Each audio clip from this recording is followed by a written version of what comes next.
corresponde explicarles el día de hoy es la enfermedad de Wilson. Entonces, como para entrar en contexto y romper el hielo, traigo un caso clínico donde nos describen a un paciente de 27 años de edad, procedente de Cuba, sin antecedentes de importancia, que consultó por un cuadro clínico de aproximadamente 6 meses de evolución, consistente en dolor intermitente en hipocondrio derecho, con una intensidad moderada, no irradiado, y que se acompañaba de náuseas. Al examen físico se evidencia en el paciente una ictericia subconjuntival, tiene un examen neurológico normal y un abdomen blando, depresible, levemente doloroso a la palpación del hipocondrio derecho sin hepatosplenomegalia. A este paciente le iniciaron el abordaje pensando en una patología hepática y le mandaron una ecografía de abdomen, la cual no mostró ninguna alteración, y dentro de los paraclínicos que le enviaron se observó una hipertransaminemia con un aumento de 2 a 3 veces el valor normal del laboratorio. Tenía un aumento en la bilirrubina total de 2.5 miligramos por litro a expensa de la bilirrubina indirecta. Tenía valores de fosfatasa alcalina normal y un aumento de 1.5 de la GGT. En el estudio también al paciente le descartaron serología para hepatitis B, para hepatitis C, le descartaron autoinmunidad, alteraciones de la alfa-1 antitripsina y alteraciones en el metabolismo del hierro.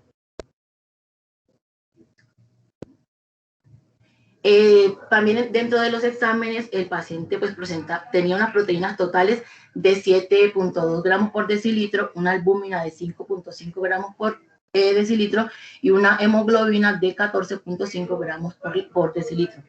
A este paciente se le realizó una medición de celuloplasmina, la cual arrojó un valor de 0.15 gramos por decilitro, donde según los valores de referencia del laboratorio estaba disminuida porque tomaba los valores desde 0.20 a 0.30. Se le realizó una cupremia al paciente, la cual arrojó un valor de 11.1 micromoles por litro, la cual también estaba disminuida, y se le envió una orina en 24 horas que arrojó una cupruria de 0.602 micromoles en 24 horas, por lo cual se decidió realizarle una prueba de inducción de penicilamina en una dosis de 100 miligramos, donde se obtuvo una cupruria en 24 horas de 6.75 micromoles en 24 horas. Ya al paciente, en el examen físico se le hizo el examen con lámpara de hendidura, donde se descartó la presencia del anillo de Kayser-Feicher, y a su vez se le realizó una biopsia hepática donde se encontró una esteatohepatitis con esteatosis macro y microvascular, es decir, había una vaculización del 80% a nivel del hepatocito, que se acompañaba de un balonamiento celular, de una distorsión de los cordones hepáticos, de inflamación portal leve con tractos fibrosos finos, y también se observó que el paciente a nivel del lobulillo hepático tenía unos focos necroinflamatorios y tenía cuerpo apoptótico. Al paciente también se le hizo la cuantificación de cobre del tejido hepático en seco, la cual arrojó un valor de 3.30 micromoles por gramo, teniendo en cuenta que el valor de normalidad de la clínica era de 4. Entonces, ya como hemos hablado previamente, sabemos que una enfermedad rara es aquella enfermedad que afecta a un número pequeño de personas en relación con una población en general, y que por su rareza puede, digámoslo así, plantear cuestiones específicas. Y es importante tener en cuenta que una enfermedad puede ser rara en una región, pero habitual en otra. Dentro de estas, sabemos que estas enfermedades raras generalmente son potencialmente debilitantes a largo plazo para los pacientes y requieren un alto nivel de complejidad. En su mayoría, las enfermedades raras están abarcadas por enfermedades genéticas, seguidos por cánceres poco frecuentes, enfermedades autoinmunes, malformaciones congénitas y enfermedades tóxico-infecciosas. En el mundo se han descrito aproximadamente entre 6.000 y 7.000 enfermedades huérfanas, y en Colombia se han identificado solamente alrededor de 1920. En la parte inferior izquierda, pues les traigo como pues una parte del último boletín del 7º periodo epidemiológico del CIVIGILA, de lo que va corrido del año, donde nos reportaba 7.702 casos pues asociados a una enfermedad huérfana, de los cuales el 52.9% se presenta en mujeres, el 47.1% se presenta en hombres, y de estos el 1.4% se presenta en personas afrodescendientes, afrocolombianas, y solamente el 0.5% se presenta en la población indígena. Este es el reporte donde podemos observar, pues donde observamos obviamente que hasta el momento los casos reportados anteriormente son de 7.702, los cuales se presentan ampliamente, mayoritariamente en el departamento de Antioquia y en Bogotá, y de estos casos solamente 8 se han asociado a una enfermedad de Wilson. Y ya al lado izquierdo, pues les muestro como la epidemiología o los últimos valores del año pasado, donde se reportó en total 7.334 casos, de los cuales 20 eran, pues de los reportes era una enfermedad de Wilson. Ya para entrar a hablar de la enfermedad como tal, debemos tener en cuenta que la enfermedad de Wilson es una enfermedad hereditaria autosómica recesiva que se me va a caracterizar por la acumulación del cobre, del cobre. Esta alteración se presenta secundaria a una mutación del gen ATP7B, que se localiza en el brazo corto del cromosoma 7, y es el gen que me codifica o me regula a la proteína transportadora de cobre transmembranal, que es la proteína ATP7B, que importante saber de esta proteína, que es una proteína, que es una ATPasa tipo P, es decir, que hace parte de un sistema enzimático que, digámoslo así, se encarga del transporte activo a través de la membrana. Entonces, pues, esta proteína se va a encargar de la excreción del cobre a nivel biliar, y a su vez me sirve para el transporte de cobre, que favorece la formación de la ceruloplasmina, que va a ser la principal proteína transportadora de cobre a nivel sanguíneo. Entonces la acumulación en sí de cobre me va a causar una degeneración progresiva en diferentes tejidos, teniendo como órgano blanco principalmente el hígado y seguido el cerebro. Ya con respecto a la epidemiología, pues tenemos que tener en cuenta que la enfermedad de Wilson fue descrita por primera vez en 1912, y los primeros indicadores epidemiológicos solamente iniciaron a hacerse hacia la década de 1970, donde los primeros casos reportados fueron en Alemania y en Japón, con una prevalencia de 29 a 30 casos por 1 millón de habitantes. La enfermedad de Wilson con frecuencia se presenta entre los 5 y los 55 años de edad, y tiene una incidencia mundial de aproximadamente 1 por 35.000 nacidos vivos, y tiene una frecuencia de portadores sanos heterocigotos de 1 en 90, y dependiendo de la bibliografía también nos pueden decir que 1 en 100. Actualmente, la prevalencia más alta de la enfermedad de Wilson está en China, donde se reportan aproximadamente 58.7 casos por 1 millón de habitantes. ¿Cómo?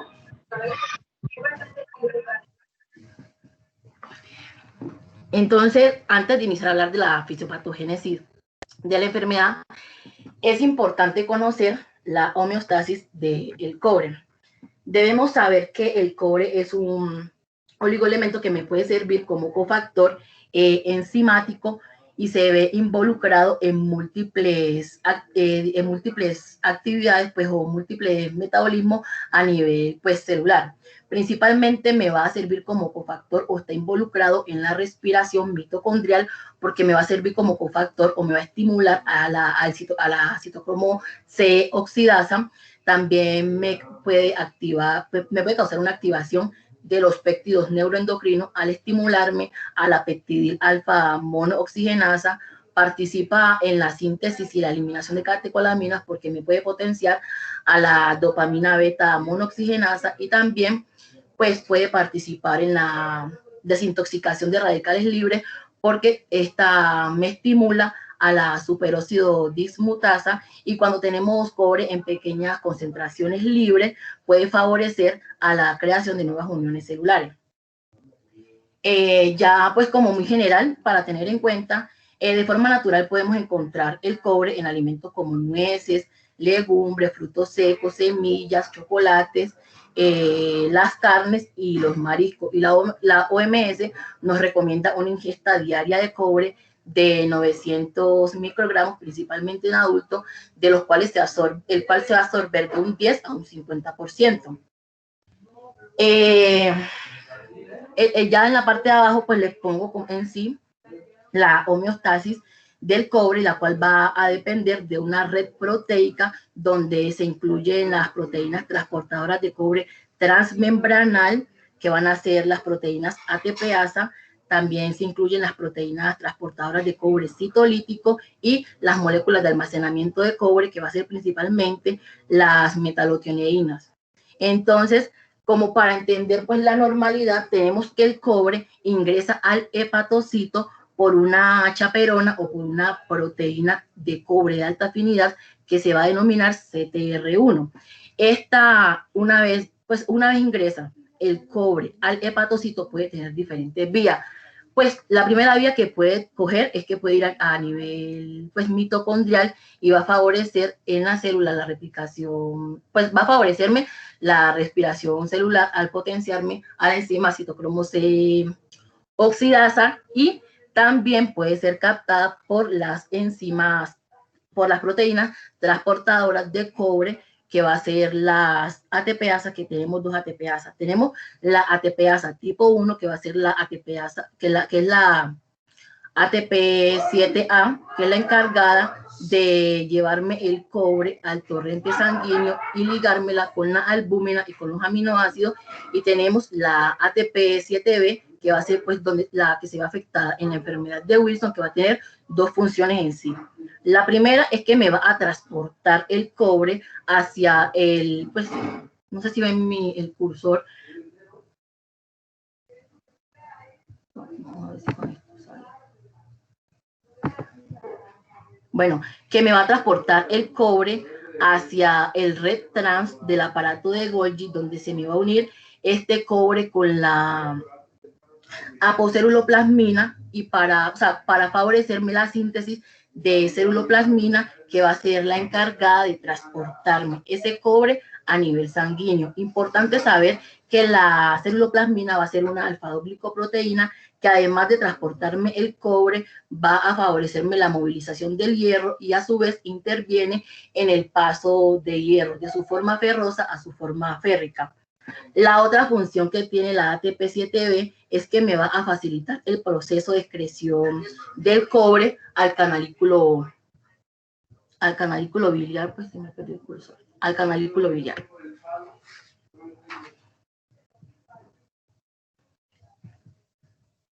Entonces, ya hablando pues de la fisiopatogénesis, debemos tener en cuenta que la causa principal de los síntomas de la enfermedad de Wilson va a depender de los cambios patológicos en el tejido, donde se me va a acumular principalmente el cobre, que va a ejercer un efecto tóxico. La toxicidad, así a grosso modo, va a causarse por un exceso de cobre en el tejido secundario a una activación de las especies reactivas de oxígeno, que me llevan a un daño del ADN y a un subsiguiente daño a nivel de los lípidos y a nivel de las proteínas. Entonces, el mecanismo, voy a hablar de la fisiopatogénesis enfocado principalmente en cada tejido. Entonces, iniciamos por el primero, que va a ser el hígado, que es el más afectado, que en etapas iniciales el cobre puede, digámoslo así, presentarse de una forma difusa en el citoplasma de los hepatocitos unidos a las metallotioneinas, que como dije anteriormente son las enzimas o las proteínas encargadas de almacenarme ese cobre.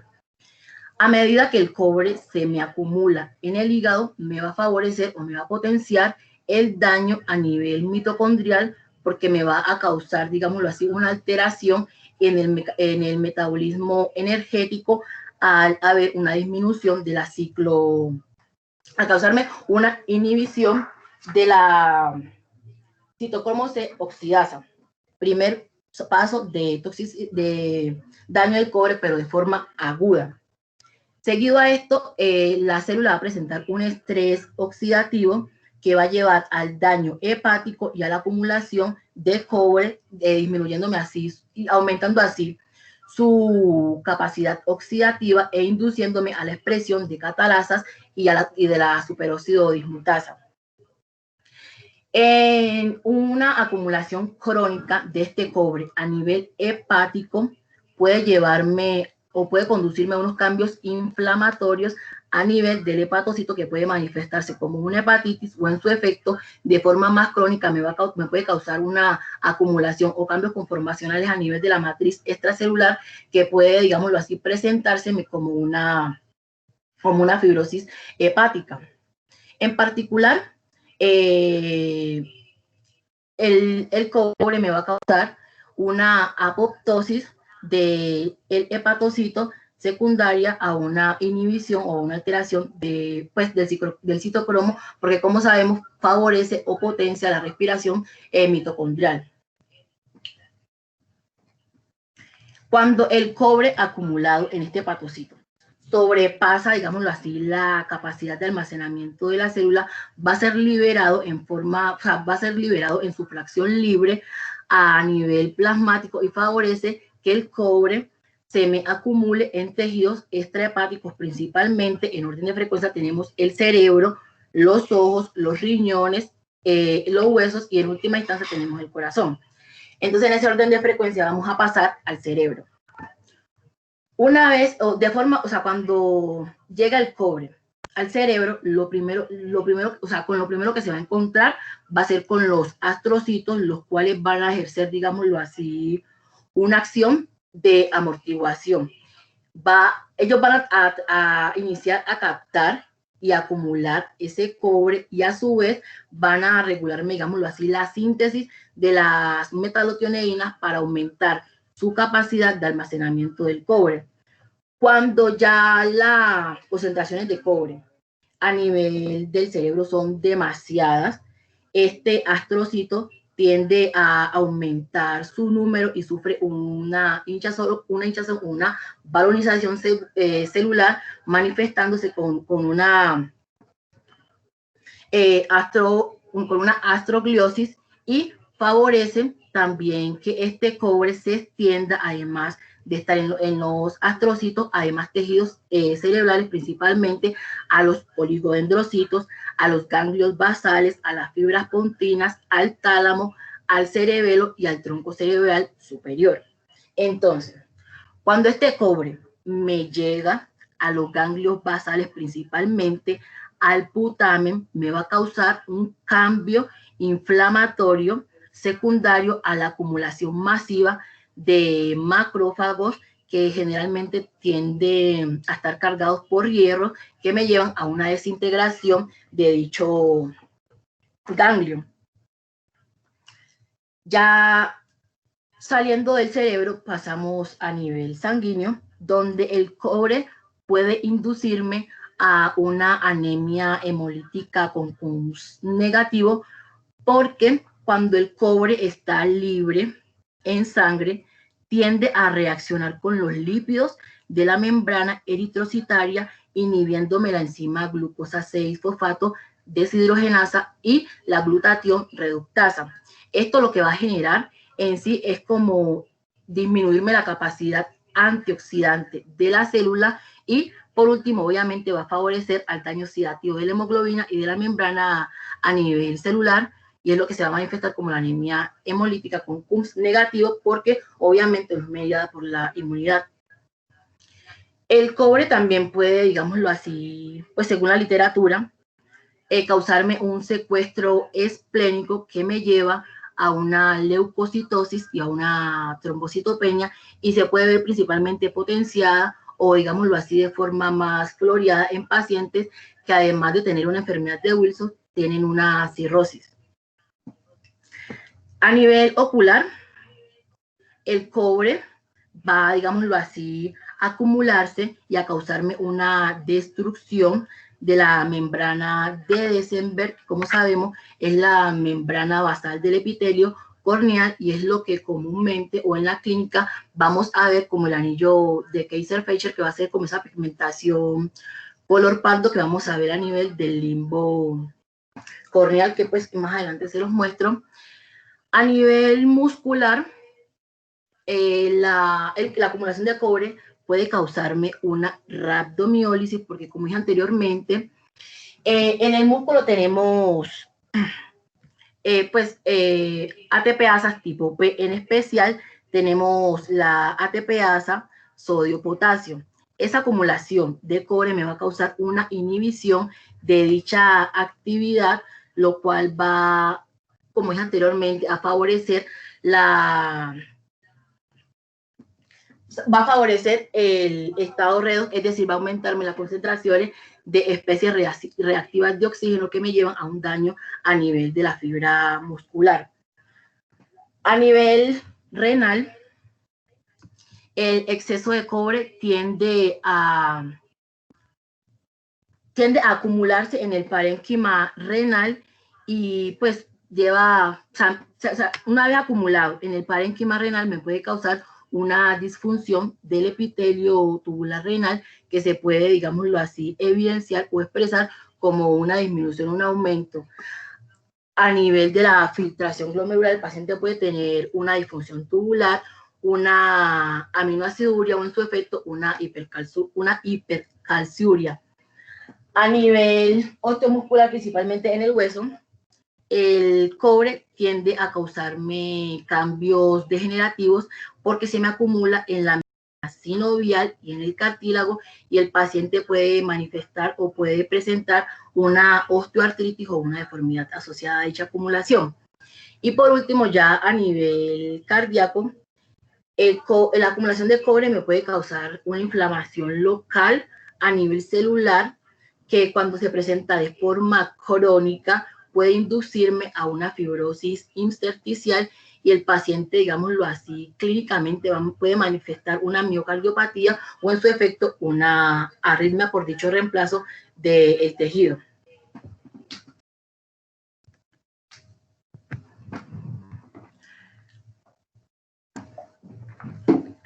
Bueno, ya para hablar de las manifestaciones clínicas, debemos tener en cuenta que la enfermedad de Wilson puede tener una clínica variable, y los síntomas, como dije anteriormente, pueden depender del órgano que esté más afectado. Principalmente, la enfermedad de Wilson se presenta como una enfermedad hepática. En orden de frecuencia sigue la manifestación neurológica, la manifestación a nivel del cerebro, que puede tener dos presentaciones: una presentación neurológica o una presentación psiquiátrica. Entonces, voy a iniciar hablándoles de pues, qué manifestaciones puede presentar el paciente en caso de que el órgano blanco o la clínica que más se exprese sea la hepática. Generalmente, la afectación hepática se presenta del 40 al 60% aproximadamente, pues, de los pacientes, y la clínica puede ir desde una elevación de los niveles séricos de las transaminasas hasta una hepatitis fulminante, como lo podemos ver en el cuadrito. Entonces, lo primero que el paciente va a presentar en sí va a ser una elevación en suero de las aminotransferasas, que generalmente puede ir acompañada de una fosfatasa alcalina en valores normales o disminuidos. Seguido a esto, el paciente puede presentar un hígado graso, que, como vimos en el caso clínico que les presenté anteriormente, se presenta secundaria a esa liberación o esa vacuolización que tiende a causarme el cobre a nivel del hepatocito. El paciente también puede presentar una hepatitis aguda, puede presentar una cirrosis compensada o no, y generalmente cuando la cirrosis es descompensada, el paciente puede tener ascitis, ictericia, puede tener una hemorragia gastrointestinal asociada o en su efecto una encefalopatía hepática que me lo puede, digámoslo así, predisponer a infecciones bacterianas que pueden dar como resultado una sepsis. Ya en última instancia, el paciente pues presenta la hepatitis fulminante secundario a todos esos cambios inflamatorios, y a la remodelación ya del tejido hepático. Ya a nivel del cerebro voy a iniciar con las manifestaciones neurológicas, las cuales se presentan del 18 al 68% de los pacientes y se presenta de forma más floreada en pacientes entre los 20 y los 30 años de edad. Importante aquí tener en cuenta tres síntomas importantes. El principal, el temblor. El temblor de los pacientes con enfermedad de Wilson puede ser un temblor en reposo o un temblor cinético. Cuando pues hablo del temblor, principalmente el temblor reposo, pues se presenta asociado a un Parkinson o a un parkinsonismo secundario a la destrucción del ganglio basal cutáneo que dije anteriormente. Si el temblor se presenta en reposo, generalmente se asocia con un daño a nivel de el mesencéfalo dorsal, para hacerle específica en la vía rurotalámica. La segunda manifestación importante a nivel neurológico va a ser la distonía, que puede ser focal o segmentaria, y el tercero va a ser la ataxia, que puede ser asociada a un síndrome cerebeloso o puede presentar clínicas de una disfunción extrapiramidal. Además, a nivel pues neurológico, el paciente a estos síntomas que les dije anteriormente puede tener asociado una disartria, una alteración en la marcha, puede tener alteración postural y puede presentar una disfagia. En menor frecuencia, así pues a grandes rasgos, con respecto a las manifestaciones clínicas, el paciente en menos del 3% puede presentar un ataque epiléptico o una crisis convulsiva, principalmente cuando la lesión se da a nivel de la corteza cerebral o en la sustancia blanca subcortical. Ay.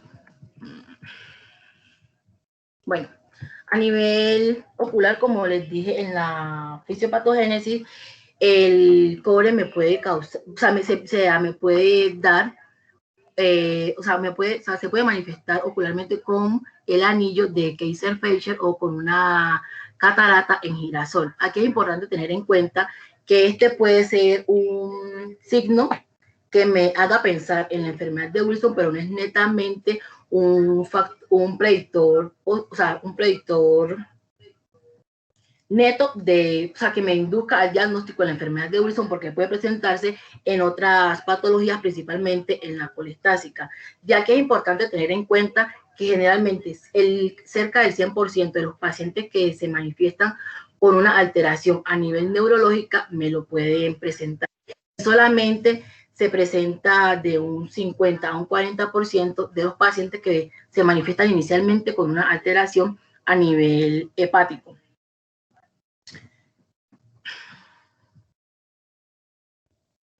Ya con respecto a las manifestaciones psiquiátricas, se da principalmente secundaria a una afectación del cobre a nivel de las vías corticoestriales, y estas pueden ir desde una alteración, digámoslo así, en el estado emocional o un trastorno anímico hasta un trastorno afectivo bipolar. Generalmente, cuando esta acumulación se da a nivel del lóbulo frontal, podemos estar frente a un paciente que tiene la habilidad emocional, un paciente irritable, un paciente que puede estar eufórico, un paciente que puede tener que puede estar hipersexual, un paciente que puede tener una desinhibición social, o en su efecto, un paciente que tiene, digámoslo así, deficiencia para la planeación. Y ya pues los otros sistemas afectados, como dije anteriormente, puede haber problemas a nivel renal. El paciente puede presentar una osteoporosis secundaria al daño pues, de el cartílago sinovial a nivel del hueso, y también el paciente puede tener una anemia hemolítica con Kunz negativo.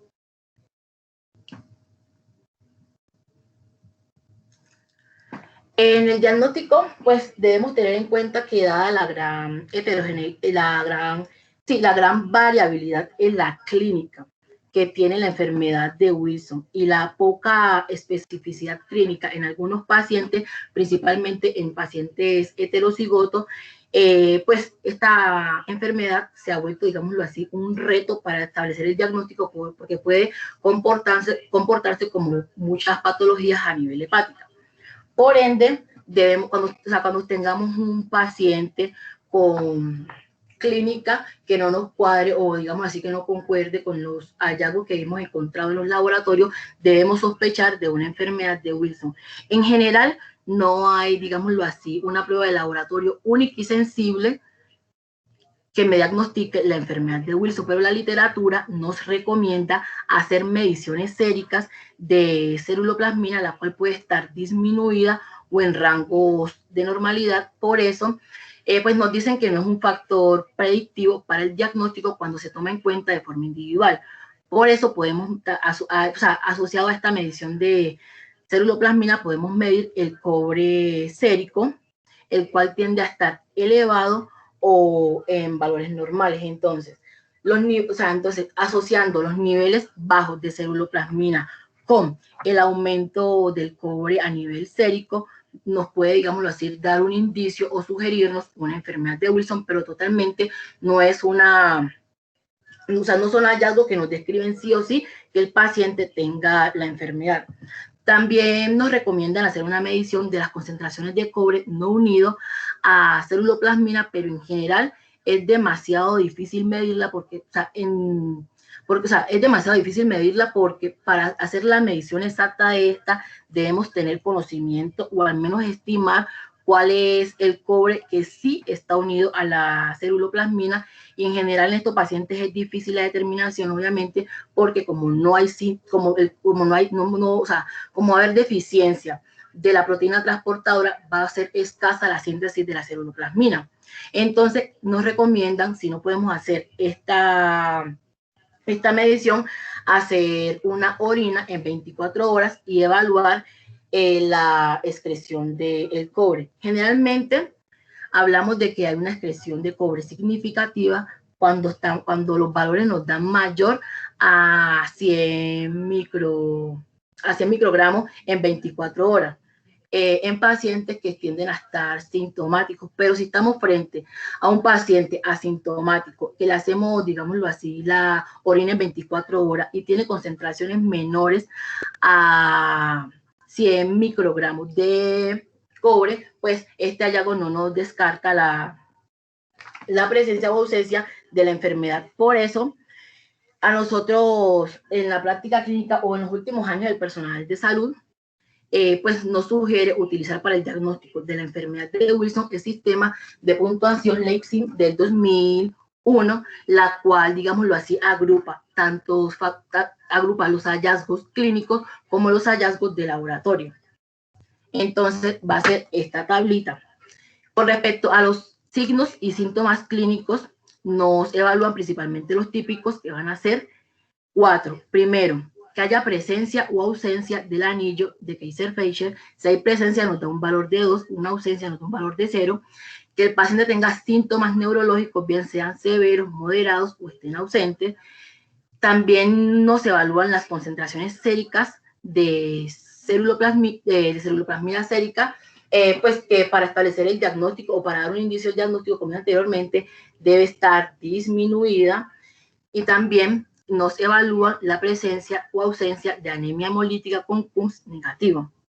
Ya otros hallazgos que también me pueden dar, digámoslo así, me pueden sumar a los hallazgos clínicos y de laboratorio pueden ser las concentraciones de cobre hepático, la medición de cobre en orina en 24 horas y el análisis de las mutaciones, pero generalmente aquí en Colombia no se hacen.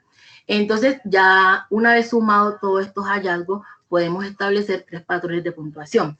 El primero, que es un diagnóstico confirmado, cuando tenemos una puntuación de 4 o más. Hablamos de un diagnóstico probable cuando estamos frente a una puntuación en 3 o menor a 3 y un diagnóstico poco probable cuando tenemos un valor en 2 o menor de 2.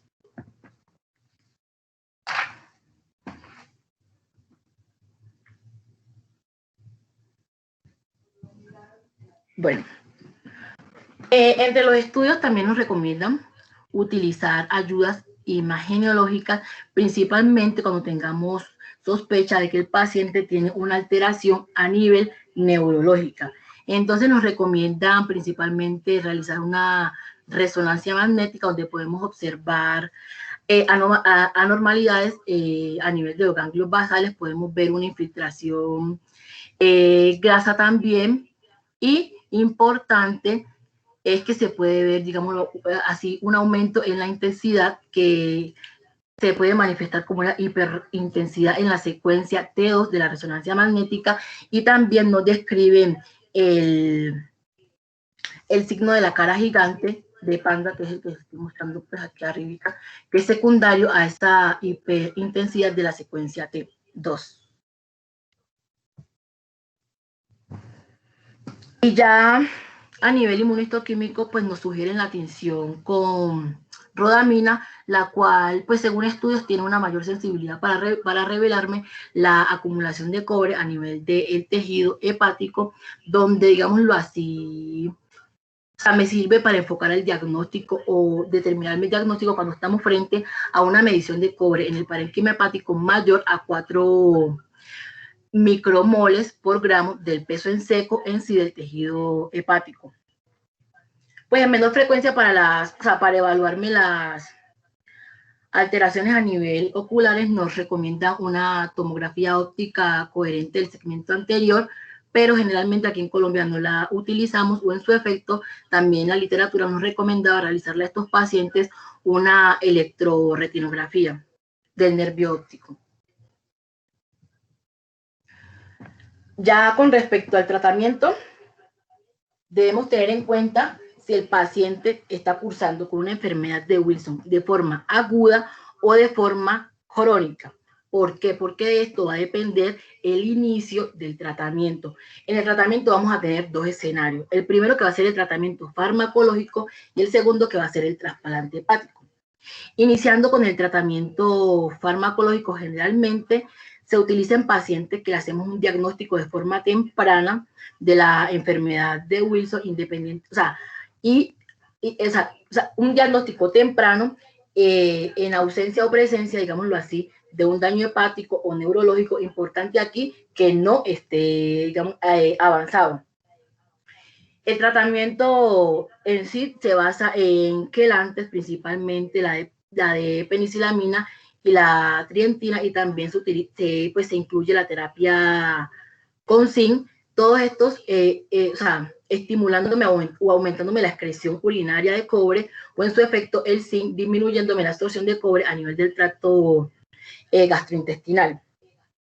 Generalmente, los pacientes, cuando les administramos el quelante, tiende a tener una mejoría si tenía una alteración a nivel hepático alrededor de 2 a 6 meses.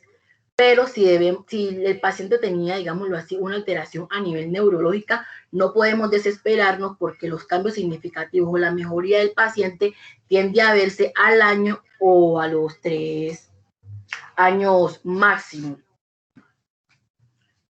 Ay, voy a tomar un poquitico de agua.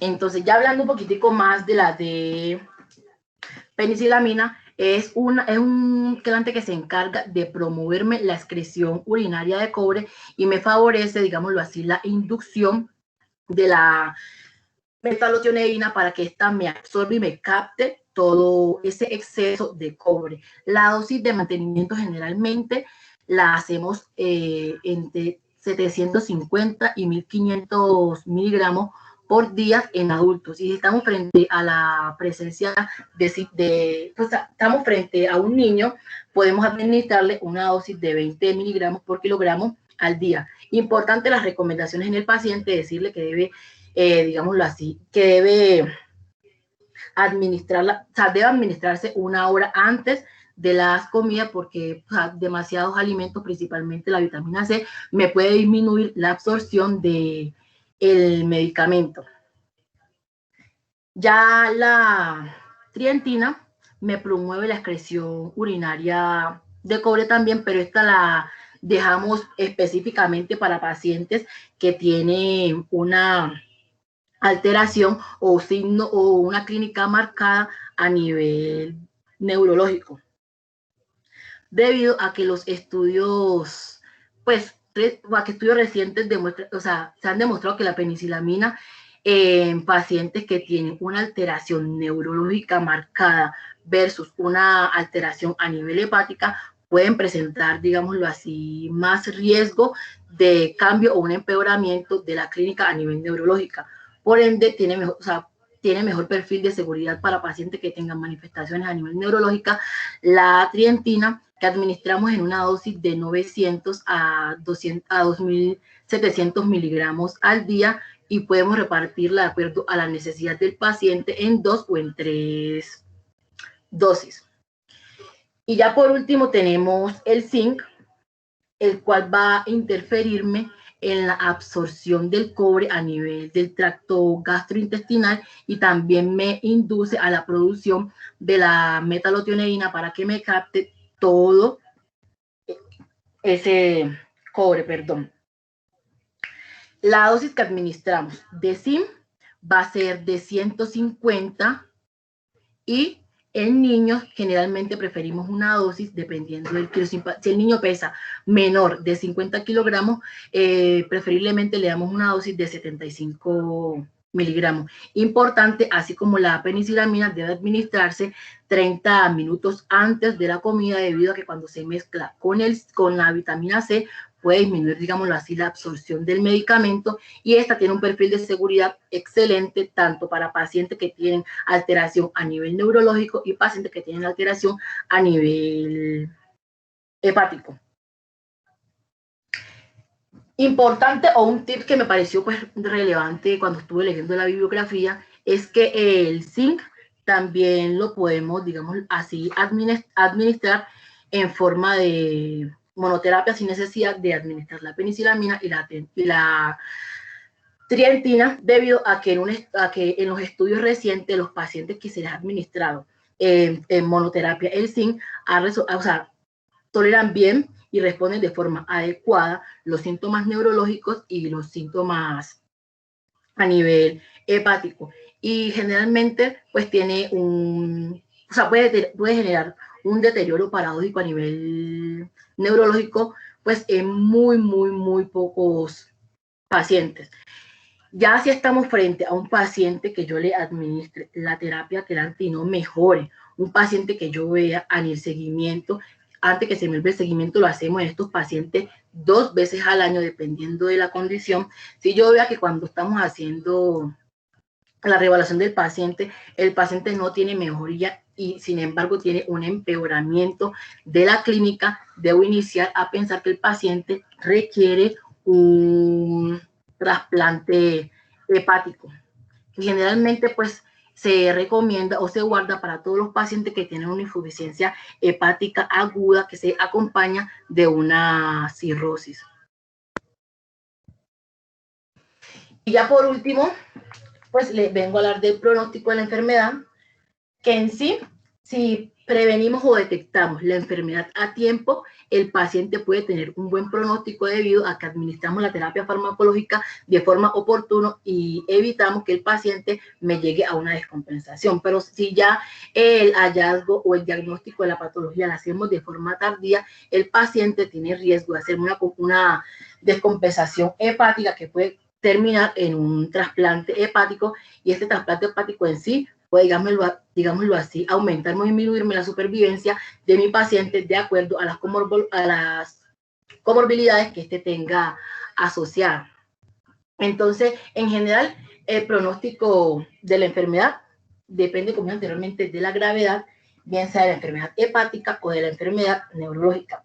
La función hepática tras la administración del medicamento tiende a normalizarse, pues de normalizarse, es decir, los valores de la función y el perfil hepático tienden a estar normales cerca de los 2 años, pero el paciente inicia su mejoría con el tratamiento cuando estamos cerca a los 6 meses. Y ya, pues luego de que la enfermedad está estable, pues debemos evaluar si el paciente en sí puede tener una buena adherencia a este tratamiento, y como anteriormente, si no tiene adherencia al tratamiento o el paciente vemos que le damos la terapia farmacológica y no mejora, pues sopesar riesgo-beneficio y sugerir al paciente un trasplante hepático, debido a que, pues, según los estudios, cerca del 16% de los pacientes que no tienen una buena adherencia al tratamiento y se niegan a recibir un trasplante hepático tienden a morir o a tener una supervivencia de vida máxima de 30 días. Muchas gracias.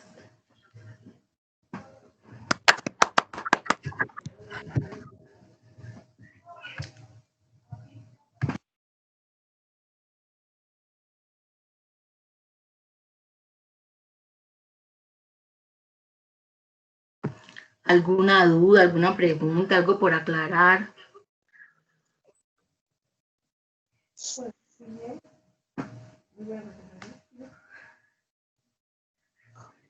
Hola Mayra. Hola, profe. ¿Cómo va todo? Bien, gracias a Dios, profe.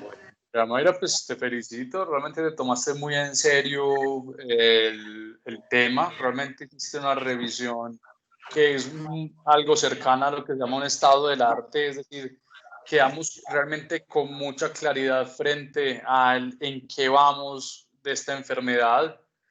En enfermedades huérfanas no es fácil resolver esa duda de en qué vamos. El Wilson en particular, sobre todo por la estrecha relación que tiene con el trasplante hepático, es de interés a distintas especialidades, e incluso de las enfermedades huérfanas que hemos visto hasta el momento, yo creo que es la única que tiene como unas guías de manejo clínico establecido, con soporte de evidencia fuerte, y que permanentemente le están intentando desarrollar medicamentos nuevos y todo.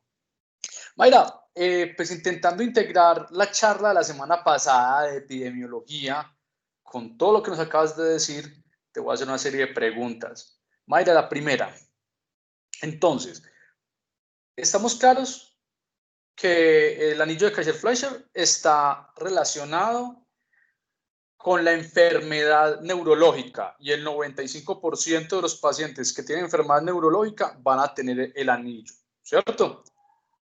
Entonces, ¿usted considera, Mayra, con lo que le estoy diciendo, que la presencia de anillo de Kaiser-Fleischer es una prueba sensible, específica, o ninguna de las dos?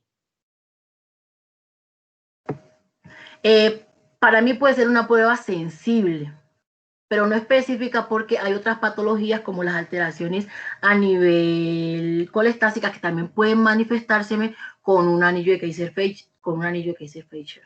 A ver, estoy de acuerdo con ustedes. Estoy de acuerdo. La cirrosis biliar primaria o la colangitis biliar primaria es un diferencial grandísimo y tiene que ver. Y si comparamos por la incidencia entre Wilson y la colangitis biliar primaria, nosotros nos damos cuenta que sí, que puede que ustedes el primer Kaiser-Fleischer que ven en la vida sea en el contexto de una CBP. Pero no, Mayra, tú no me puedes decir que la prueba es sensible con el dato que yo te acabo de dar.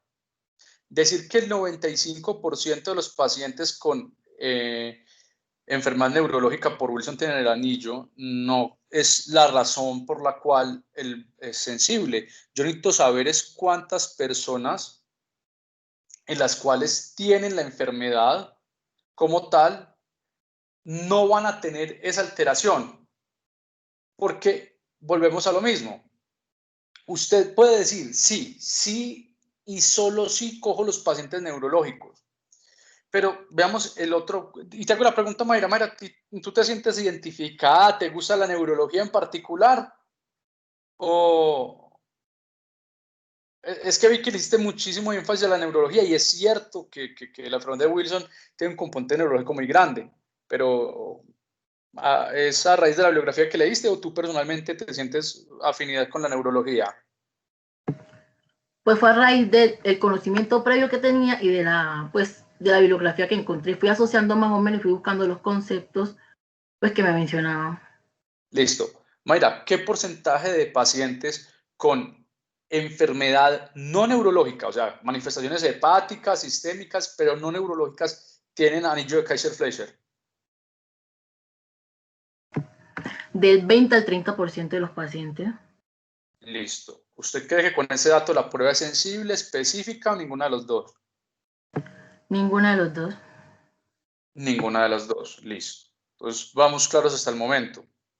Me mencionaste entonces, ahorita, los falsos positivos de la prueba diagnóstica de anillo de Kaiser-Fleischer.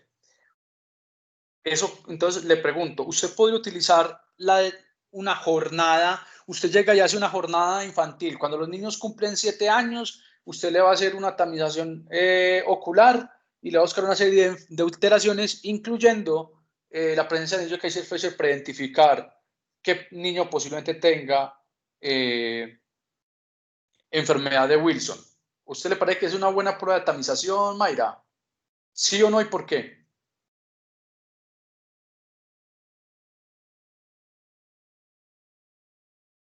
Mayra. Mayra, ¿me escucha? Estoy interiorizando la pregunta. Hágale pues. Bueno. Con lo que usted leyó. A lo que estamos hablando, diría que Sí. no una prueba específica de tamización, porque también puede ser una manifestación aguda de otras patologías. No. Ya lo había mencionado ayer, la semana pasada.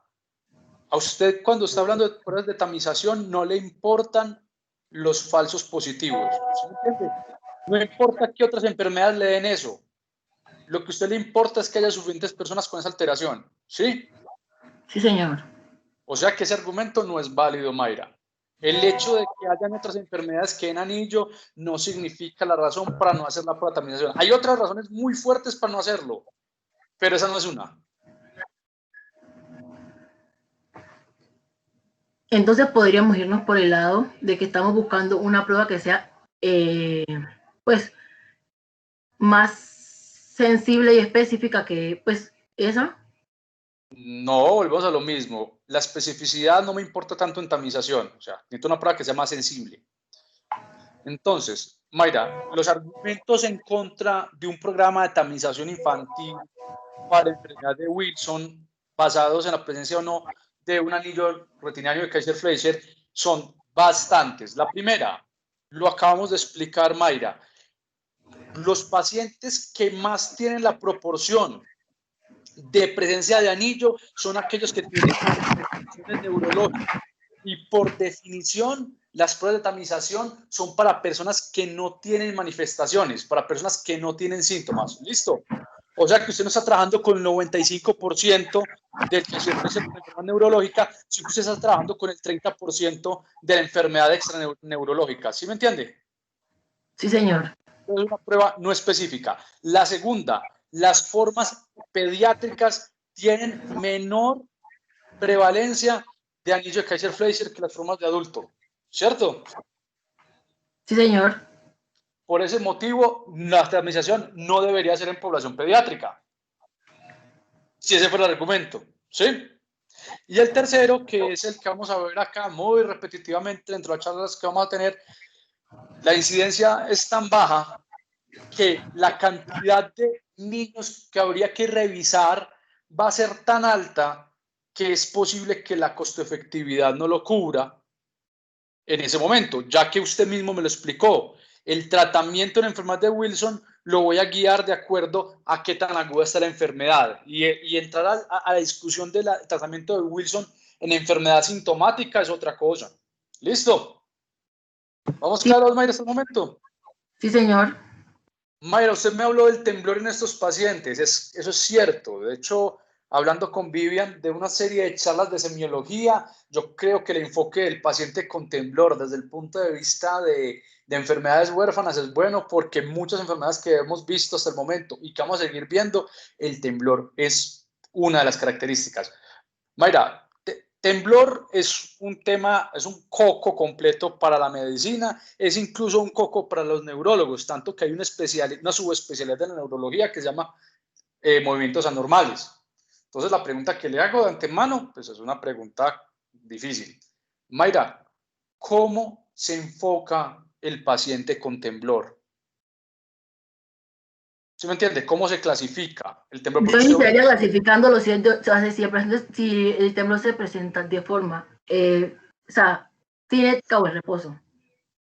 Usted ahorita, mejor dicho, la terminología que usted utilizó durante la charla para hablar del temblor fue una terminología de neuroanatomía, intentándome indicar, de acuerdo al tracto que estaba anormal, Sí. el origen del temblor. Eso es adecuado e incluso era la recomendación hasta el año 2017. En el año 2017 salen las guías justamente del grupo de movimientos anormales y dicen, no, espera un momentico, temblor es una cosa tan difícil de enfocar que tenemos que ser claros. Y deciden un enfoque a través de dos ejes. ¿Usted conoce esos dos ejes? No, profe. ¿Ha leído algo sobre el enfoque o alguien de los que están en la charla ha leído algo sobre el enfoque del paciente con temblor? Que pasa ocupan el frente de ataque.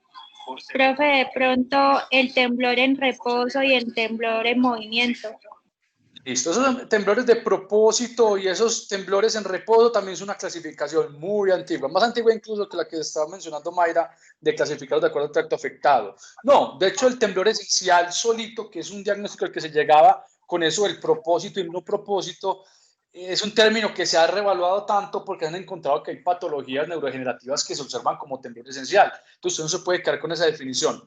Entonces, el enfoque de dos ejes es un enfoque que se parte a través de un eje 1, que son características clínicas del temblor, donde tenemos esas condiciones de activación que mencionas, de si es en reposo activado, pero dentro de las características clínicas también está a los cuántos años le apareció el temblor al paciente, si el temblor que tiene el paciente es de alta frecuencia o de baja frecuencia y una serie de características combinadas.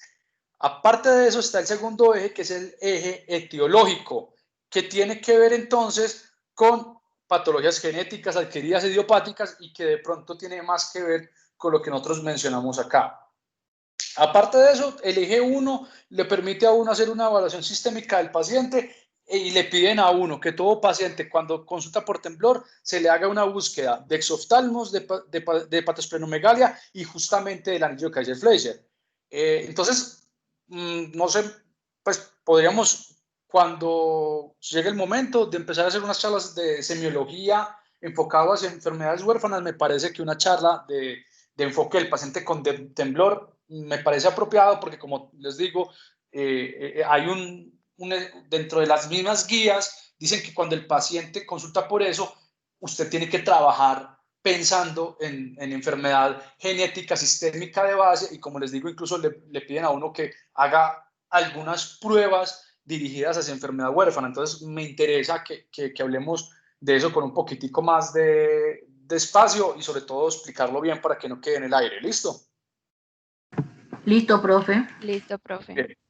Mayra, volviendo entonces a lo de la epidemiología de los falsos positivos y los falsos negativos, estoy claro y ya podemos descansar frente al tema pues del Kaiser-Fleischer pues y vamos a hablar de, bueno, no, le hago la prueba a usted. Entonces, mencionamos que hacer prueba de tamización con información clínica es insuficiente. Si usted fuera a diseñar una prueba de tamización, Mayra, para enfermedad de Wilson, ¿cuál utilizaría?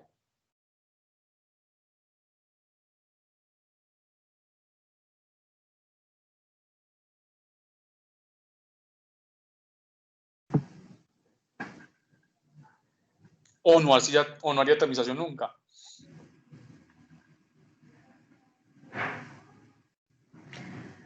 Pues pensaría una prueba para determinar el patrón, digámoslo así, genético. Sí. De la persona que vamos a estudiar, pero no sé de qué forma influiría el polimorfismo que generalmente presentan las secuencias en estos pacientes. No, muy bien, Mayra, esa es la respuesta. Esa es la respuesta. Hasta el momento, la única prueba que podríamos hablar que se puede realizar en paciente sano para buscar Wilson tiene que ser una prueba genética y tiene que ser dirigida, menciono nuevamente, pacientes sin síntomas, porque si no, no será tamización, pero que tengan un componente de riesgo como lo es historia familiar de la enfermedad de Wilson. Eso ahorita lo mencionamos con más detalle, pero entonces, bueno, claro, pruebas genéticas, las pruebas genéticas son un estándar muy alto y tienen una buena especie de sensibilidad y son apropiadas, es incluso lo que manejamos en este momento según guía. Mayra, ¿qué pruebas me pueden dar a mí, perdón, qué situación clínica me puede dar a mí un falso negativo en la medición de ceruloplasmina sérica?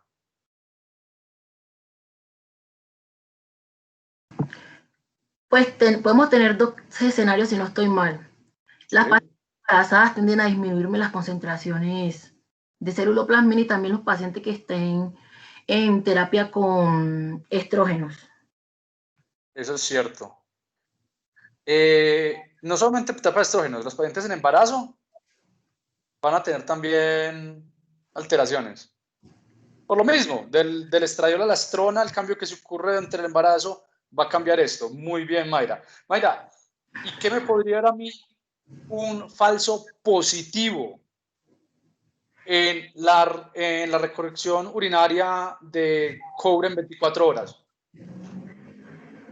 Pues que el paciente tenga, digámoslo así, o el grado de extensión necrótica a nivel, pues del hepatocito, a nivel hepatocelular, esté muy marcado, sea muy grande, o en su efecto, pues un paciente que tenga alguna patología colestásica, ¿no?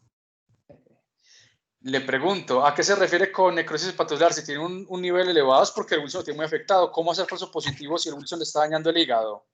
¿O a qué se refiere con el alto grado de necrosis hepatocelular? Diría yo enfocándolo con pues, los niveles de transaminasas, pues que son como marcadores de daño hepático, influyen en el patrón hepatocelular. Pero no. Entonces, para que no te confundas, la respuesta, lo de la colestasis está claro, perfecto. La colestasis es el gran diferencial del Wilson. Pero Mayra, la necrosis hepatocelular no tiene que ser por Wilson, ¿sí me entiendes? Una necrosis hepatocelular de otro origen, una fiebre amarilla. Si el hepatocito tiene cobre adentro y usted lo destruye, eso va a causar un aumento en el cobre libre. ¿Sí me entiende? Entonces, un daño hepático extenso, y recuerden que el daño hepático extenso, las patologías que cursan con daño hepático extenso, esencialmente son 4. ¿Usted recuerda cuáles son las cuatro situaciones que dan daño hepático extenso? Mayra, mejor dicho, dígame 4 situaciones clínicas que den transaminasas por encima de 1000. Una cirrosis alcohólica, ¿no? No, señora. Pues, bueno, pero entonces, vea, no la alcohólica, sino la hepatitis tóxica. Y por la tóxica, el alcohol no es tanto. Hay medicamentos que dan más hepatitis tóxica que el alcohol. ¿Listo? Sí, señor. Hepatitis tóxica es una. Muy bien. ¿Cuáles son las otras 3? Una que la acabé de decir yo, pues. Una necrosis hepatocelular. ¿Pero de qué origen, Mayra? ¿Cuál fue el ejemplo que yo le hice? Hepatitis viral. ¿Listo? Que tenga el paciente una hepatitis hepatocelular secundaria a una hepatitis fulminante o una cirrosis descompensada, ¿no? Pero de nuevo, Mayra, te estoy preguntando es qué la llevó a eso. ¿Sí me entiende? Entonces, Mayra, las 4 situaciones clínicas que se relacionan con una necrosis hepatocelular extensa, para que no se le olvide, para la ronda de medicina interna, para su práctica médica general.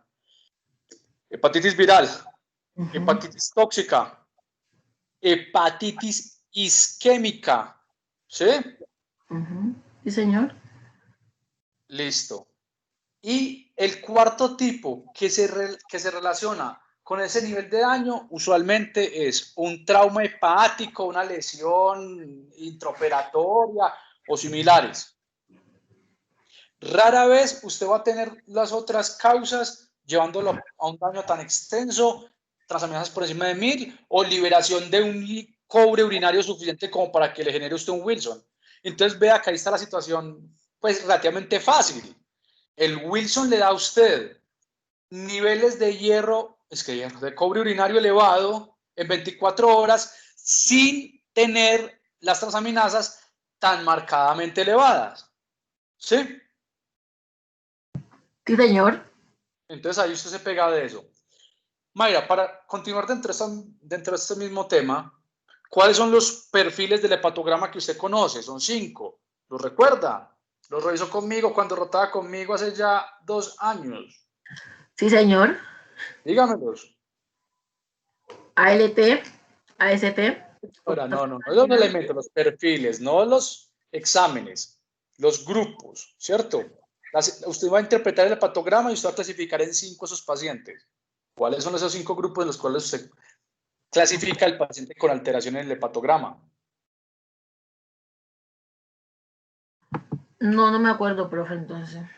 Usted ya mencionó acá, pacientes que tengan una elevación marcada del AST-ALT, eso equivale a un daño hepatocelular. Ahí se tiene el primer grupo. Perfil de daño hepatocelular. Ese es uno, ¿cierto?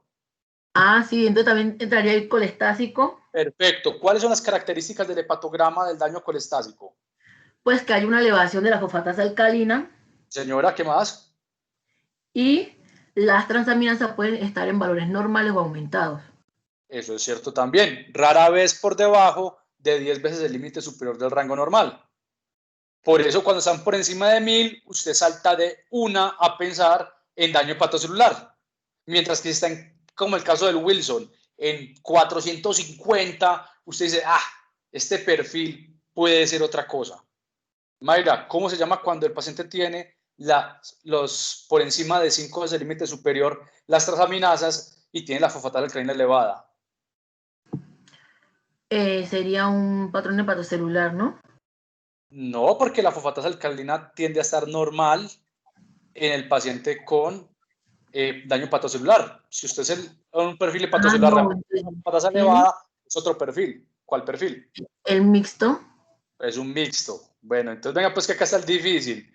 ¿Usted cómo diferencia por hepatograma un perfil mixto y un perfil infiltrativo? Porque el Wilson es un perfil infiltrativo, ¿listo?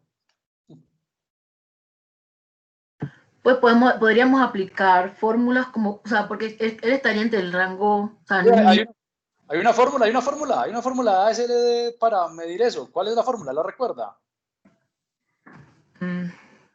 Fresca, mide dos variables distintas, hay dos números, usted compara esos dos números y usted dice, esto parece infiltrativo, ¿lo recuerda? no. Entonces, es una relación entre la fosfatasa alcalina y la ALT. Entonces, usted lo que mira es qué tan alterada se encuentra la ALT del paciente. ¿Por qué la ALT, Mayra? ¿Qué causa esas diferencias entre la AST y la ALT? Por ejemplo, en la hepatitis alcohólica, ¿cómo se comporta el perfil AST-ALT en la hepatitis alcohólica?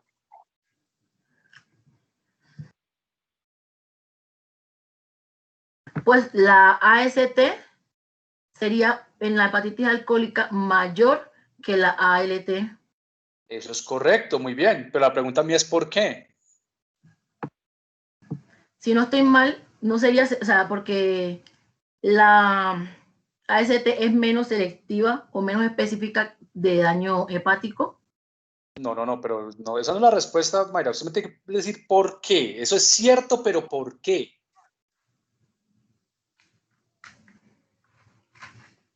¿Dónde se encuentra la ALT? ¿En qué parte del hepatocito? En el citosol, bueno, citoplasma, no el citoplasma. La ST. No, la ALT. Listo. ¿La LT y la ST? Además de estar en el citoplasma, también puede estar en la mitocondria. No, no puede, no. O con esos muletillos de puede, no. Está en la mitocondria, por definición, ¿cierto? ¿Por qué? Sí, ¿Cuál es el nombre científico de la ST, Mayra? Aspartatoaminotransferasa. Sí, pero el nombre más extenso, el verdadero nombre. La GOT, ¿cierto? ¿Qué significa GOT? No, glutamatoxalacetato transaminasa, no. Sí. Nunca ha visto que le aparecen dos nombres, que hace T, GOT y todo eso.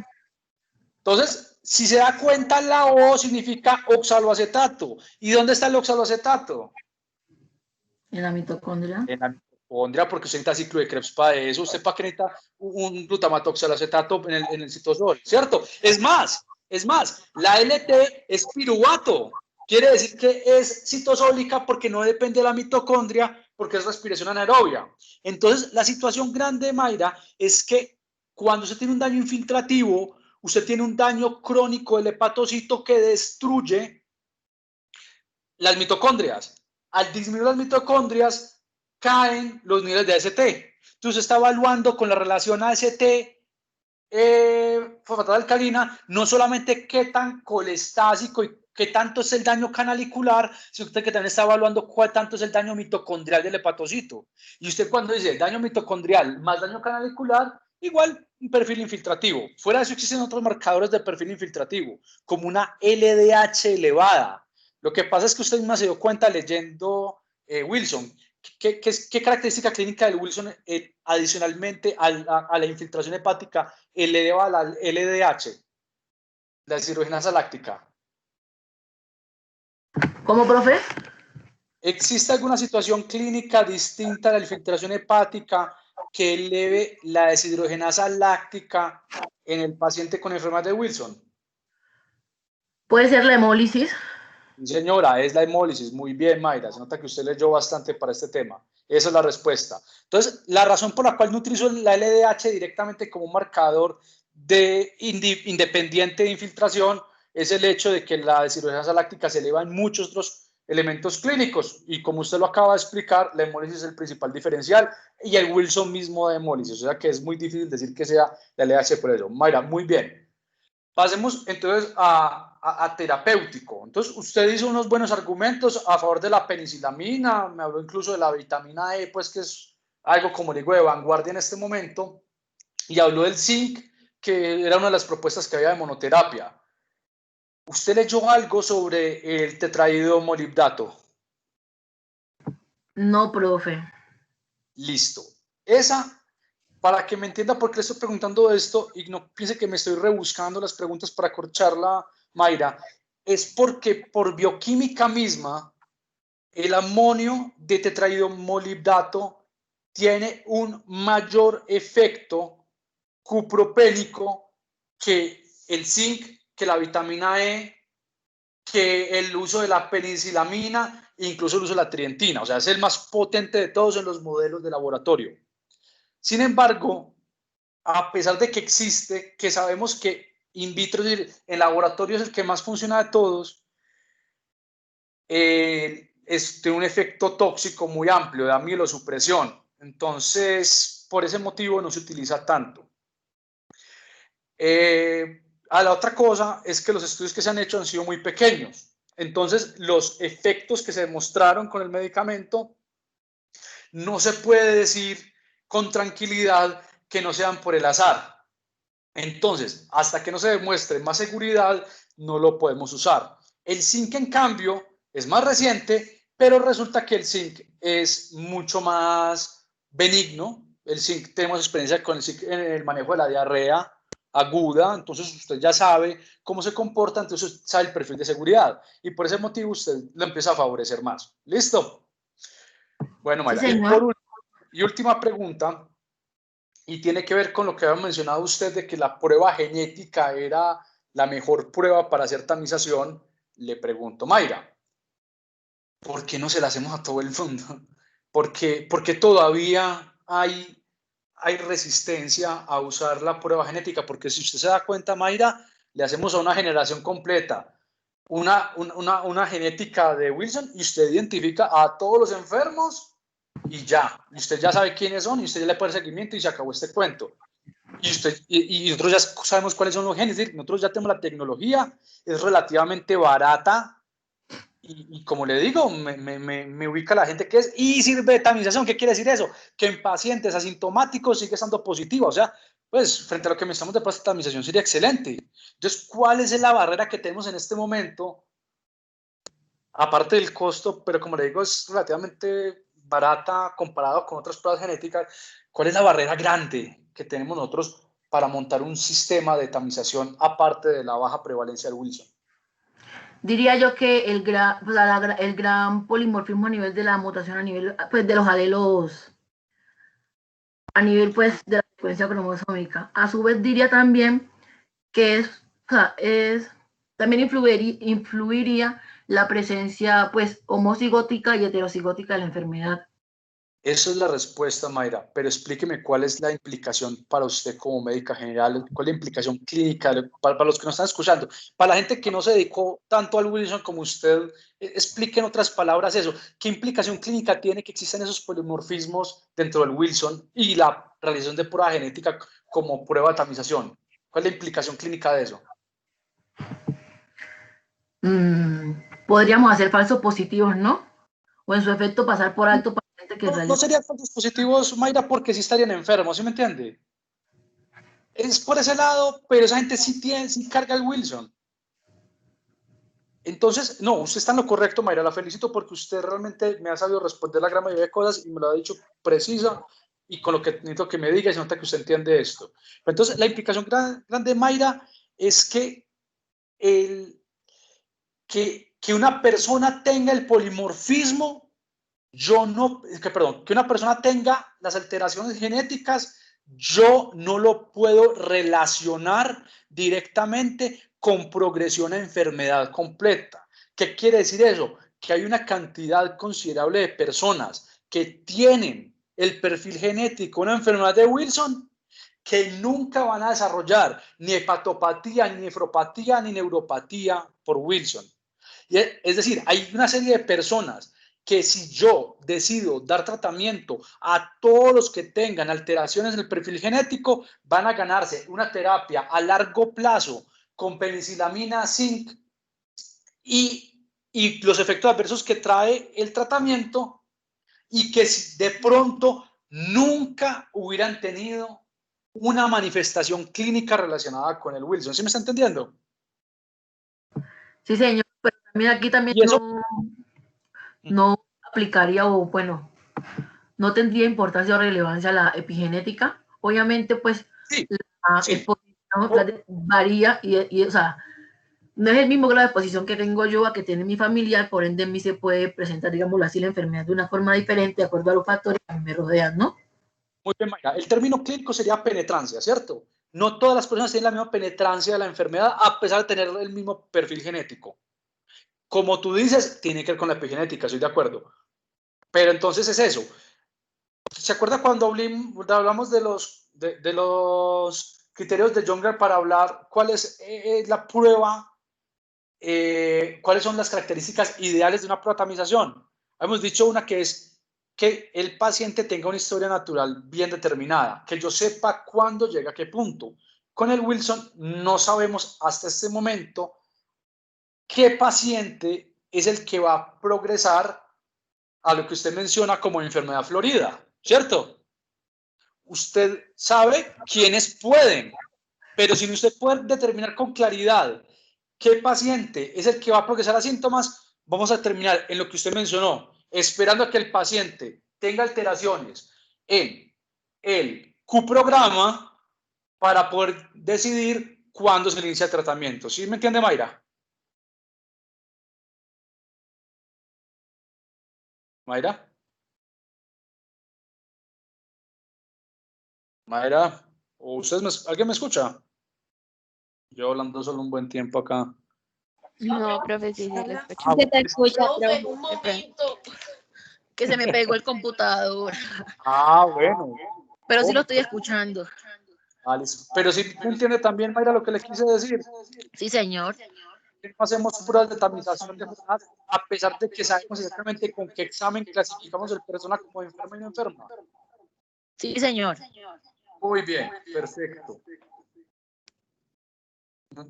Muchas gracias, Mayra. Muy buena revisión. A ustedes.